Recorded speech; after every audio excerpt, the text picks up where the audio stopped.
What's something your parents told you as a kid that you now realize was entirely not true? Before we start, don't forget to subscribe to the channel and put a like. Enjoy watching. Story 1. My mom told us that if we ever had more than 2 pieces of Twizzlers, we would have unbearable diarrhea. I think I was 30 before it clicked that it was bullshit, and she was just hogging the Twizzlers. Story 2. If you swallowed gum, it stayed in your stomach for 7 years. If you don't wait an hour after eating and go swimming, you will get cramps and drown. If you tear the tags off of pillowcases, the cops will come and take you to jail. Story 3-1.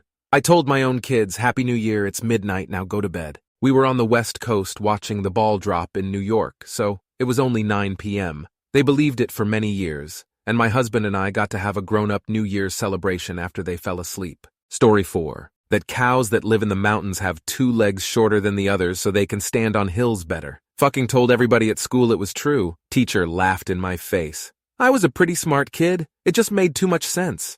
Obviously, it's only goats that have that. Story 5. My brother fully believed for 26 years that my mother's middle name was Ermintrude, of Magic Roundabout fame. After a flippant comment my mother made, he found out at the age of 29 and was devastated that Mum had lied. My grandmother, the one to unwittingly reveal Mum only had one middle name that wasn't Ermintrude, rang later annoyed that she wasn't in on the joke. Otherwise, she'd have kept up the facade. Story 6. Everything will work out if you're willing to put in hard work. To be fair, I think their life had gone well before they taught us this, and they had some unfortunate, crushing situations when we were teens, where we all learned that wasn't true together. Story 7. Parent here. I just got caught for a lie I told years ago to my daughter. In an effort to not have a picky eater, make less work for myself, I once told her that the crust is the healthiest part of the bread on her sandwich. 10 years later, she's fussing at her younger sister for tearing off the crust, and I hear, the crust is the healthiest part. I always eat my crust first, in a slightly superior tone. I died. I had forgotten all about that silly lie. I regret nothing, haha. Story 8. For me, it was that it was illegal to have the lights turned on in the car while driving, or that I'd go blind if I looked directly at the sparkles from electric welding. Edited to add, since I wasn't clear on the welding thing, they meant that even a glance from a distance would turn me blind, which is clearly an exaggeration at best. I wasn't generally around welders, nor do I mean that one should weld without safety goggles. Story 9. That we'd get my dog back in a year. My dog had bitten the neighbor kid. Way back then, rabies shots were horrific, plus brain biopsy was how to tell if a dog had rabies.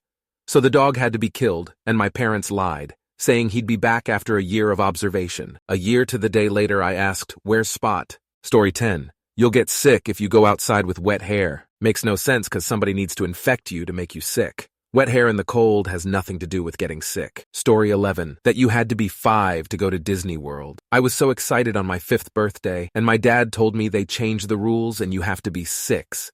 Then my 6th birthday came and he said the same thing. I stopped asking. Also, we had the money and the time back then. My parents just didn't want to go. I feel like those lies made me realize at an early age that I cannot trust my parents. I know it might seem small, but that experience of disappointment and distrust really stuck with me. I told my parents how I felt about it as an adult, and they said they just didn't want to do kid shit. I wish they just told me that they weren't going to take me instead of lying. Story 12. My mom used to tell me that I was fat since I was 5, 6 years old until I hit my 20s. Looking back, at that time I realized that I was clearly not fat, not even overweight. Now she knows she cannot judge or comment my body anymore, or give unsolicited advices. And for the first time ever, I told to my closed family a few months ago, she was there, that she used to call me a pig when I was eating too much. She said she was sorry, and didn't realize at that time that it was hurtful and didn't even remember saying that. Story 13. My dad told me I wasn't allowed in a particular restaurant because I'd made such a scene as a toddler. We had to leave, he said, never allowed back. I had imagined my baby face pictured on the wall with "Do Not Serve" written under it. But how do they know what I look like now? Did they use age progression on the image maybe? Was it accurate? I believed that nonsense until I was like 18 years old. Story 14. They told me that Santa Claus would know if I was lying because he could see everything. I believed this for an embarrassingly long time, thinking there was an omnipresent figure monitoring my every move. Story 15. My stepdad told me that mayonnaise was French for good on sandwiches. He was teasing me because I didn't like mayo, but I believed that for a really long time. Story 16. A raccoon drowned in our pool when I was around 8, 9. Found out 2 years ago, 24, that it was actually my cat that went missing around the same time. And it was my childhood best friend who told me LOL. Story 17. That they sent my dog to love on a nice farm where she'd be happy to run around safely with a family that loved her. She'd had no training, my parents had no idea how to care for a dog, and my uncle was a veterinarian. I was well into my 20s before I put all that together. They just put her down, sad face. I've tried to make up for it as an adult by adopting orphaned and wayward, rescued dogs and cats. Story 18. That your tongue turns black temporarily if you tell a lie. I'm one of 4 siblings. Pretty smart to line us up. Ask which of us did the bad thing and then tell us to stick out our tongues. Obvs, whoever doesn't want to is the mischief maker. Story 19. That we were an upper middle class family. They knew how to handle their combined income, which was enough to have a leg up compared to the others in our mostly lower class neighborhood. We were upper lower class, lower middle at best. Story 20. Grandpa was known for telling fibs. He convinced me that cows peed like dogs with one leg up in the air, that my grandma caught squirrels and made them into her soups, and that a ghost named Helen lived in the spare bedroom at the end of the hallway, and she kept bad children chained up in the attic. Oh, and if a frog pees on you, you'll get a wart. Story 21. I was told drinking and driving is illegal. As in, drinking your Pepsi while driving is illegal. When I was a child, I asked about that ringing noise that you can hear when it's silent, and was told that's the sound of no cars on the highway. Story 22. My dad told me that Santa had a werewolf best friend that came to check in every month. At night, he would do things like howl outside to make me think there was a real werewolf. I believed him until kids at school were like, Santa Claus is not best friends with Wolfman, dummy. Story 23. On the plane back home after visiting Grandma, Dad told me the plastic fish I played with in the pool couldn't breathe out of water and were suffocating in luggage compartment. Sucked for him because I cried the rest of the flight. Ha ha ha ha. Story 24. My piece of work mother told me these things. Eating mango will make you grow hair on your tongue. This sacks of things sitting on roadwork signs, holding them down, filled with roadkill guts. Eating pure sugar will give you worms. Story 25. Not me, but when my little cousins were young, their parents told them it was illegal to drink soda if you were under 13, and it wasn't your birthday. They picked that age because that's how old my brother and I were. Story 26. Once upon a time in the 90s, I noticed a message on the top of my box of Rice Krispies cereal. Mascots Snap, Crackle, and Pop were saying, "Look, we're on the web," followed by a bunch of random letters, dots, and slashes. Clearly a website address, though I didn't know this at the time.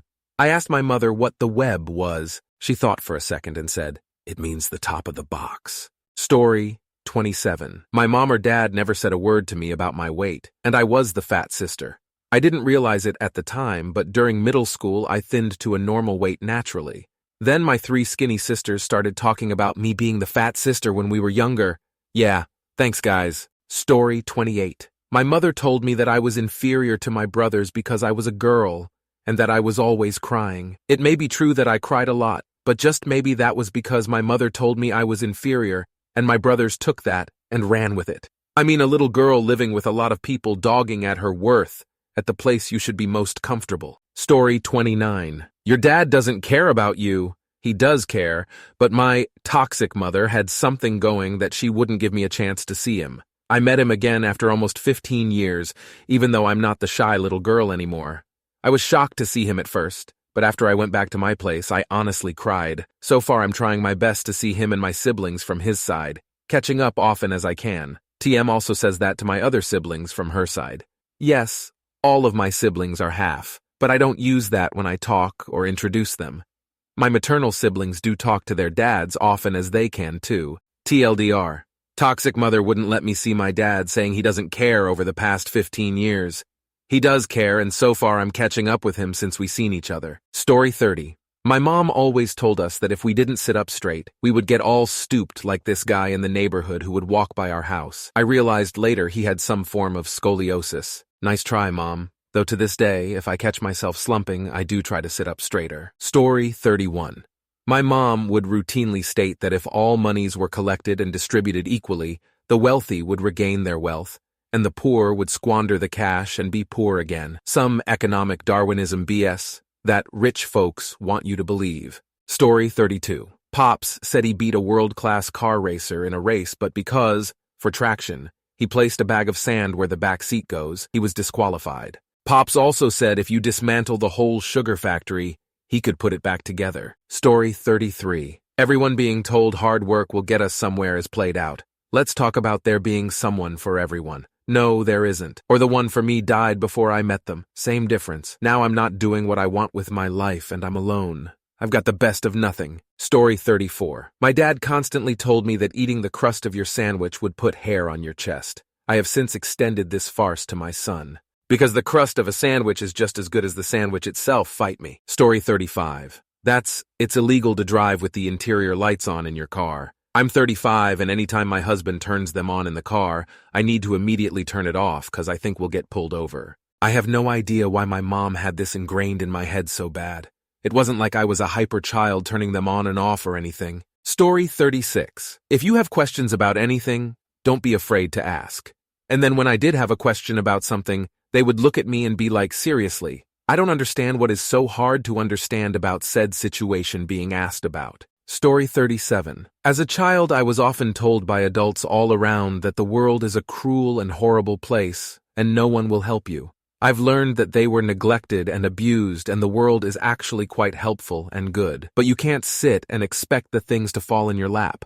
Ask for help and you'll find it, typically. There are unfortunate circumstances out there, and I've been in some myself. But to tell a child the world is horrible and cruel requires one to be those things, Mo. Story 38. So it wasn't me, but my cousin believed something for way too long. My grandparents lived in Commerce City, Colorado when we were kids. They had a wraparound deck, and to keep us from going under it, they told us they had a pet alligator living under the porch. Clearly untrue.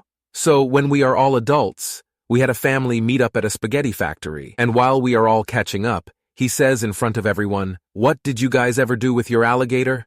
We all had a great laugh from that one. I was 3 years younger than him, but much less gullible. Story 39.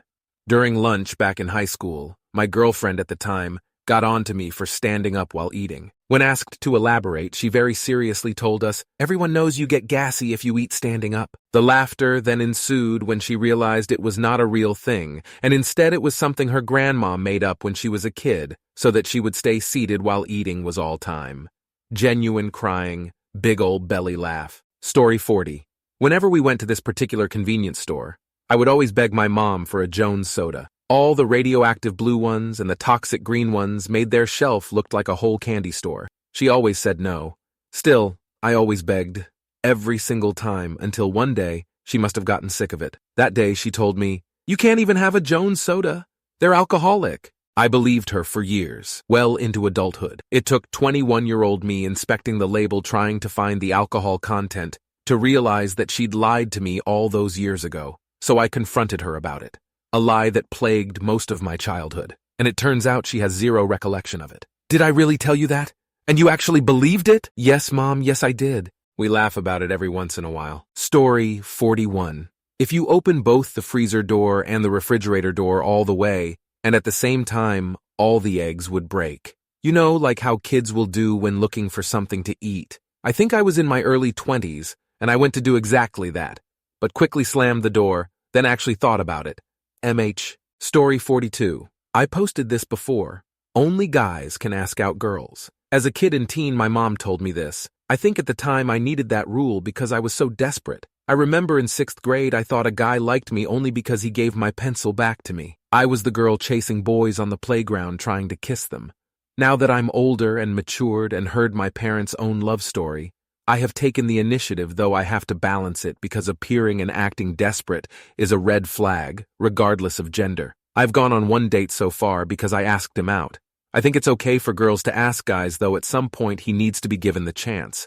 In my case, I suggested a second date and for him to plan it, in which he turned down. Even though it didn't turn out to be what I would have wanted, I gave him a chance to take initiative, because in relationships it has to be balanced. Sometimes it sways a little bit, but it should never be 100% on the other person.